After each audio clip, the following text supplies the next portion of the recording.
Dari huruf do yang ada di tengah. Dia berada di awal. Habis itu contoh huruf bo yang berada di tengah. Muboro'ah.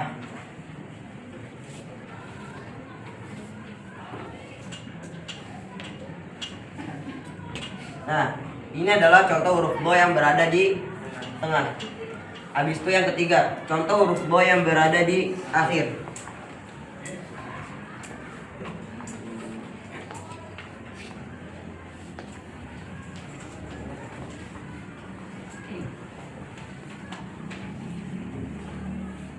Al bau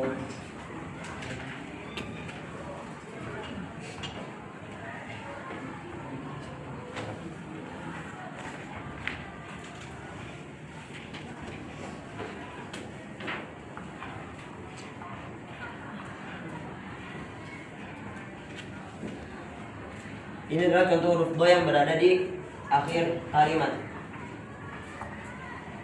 Al-bawfalu. Nah, ini adalah contoh huruf do yang berada di akhir kalimat. Tulisannya seperti ini.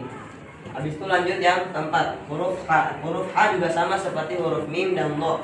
Dia bisa di awal, bisa di tengah, dan juga bisa di akhir. Contoh penulisan dari huruf H yang berada di tengah adalah haro naim.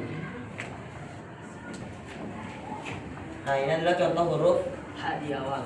H di awal. Habis itu yang kedua, contoh penulisan huruf H yang berada di tengah.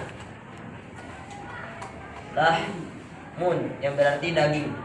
Nah, dia berada di tengah huruf H-nya. Lihat bisa disambung, bahwasannya huruf H itu bisa di tengah.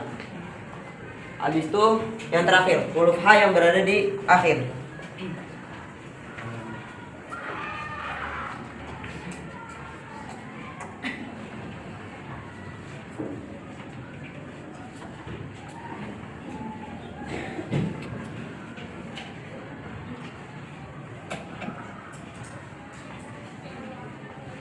Muflahun.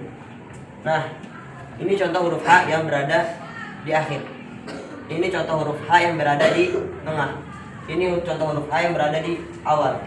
Nah, dengan contoh ini insya Allah udah paham kan tentang bagaimana cara penulisan setiap huruf pada huruf-huruf tersebut. Bahwasannya ada huruf yang bisa di tengah, ada huruf yang bisa di akhir saja, ada huruf yang bisa di antara ketiganya, bisa di awal, di tengah, dan di akhir.